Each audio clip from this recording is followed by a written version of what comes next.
Have questions about your garage door? I thought you might. Check this out. Hi, here in our warehouse, there's a frequently asked question that we get, can I replace the bottom rubber gasket on my garage door? The answer to that is yes and no.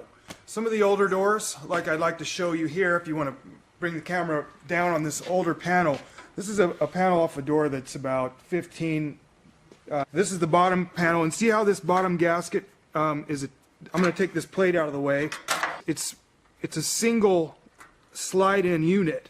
That's a sign of an older door. We can't really replace these because in order to get to this gasket, which they don't make, you'd have to take apart the whole spring system, which this is connected to. So in this case, I would suggest buying a threshold that you can put along the bottom of the door rather than replace this piece. Plus, that means your door is probably pretty old and it's going to be needing to be replaced soon anyway. Instead of investing in this, I would just get away from it. But most people have this style of gasket. It has the 2 channels, as you can see here, a double channel. We have this, we just cut off a piece and replace it. It's really simple. That's very easily done. And that's a majority of people have this style.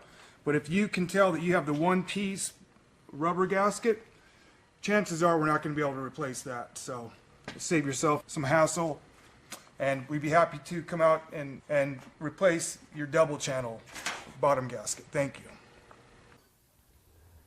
Hi, I'm Greg and this is David, and we hope you enjoyed that video.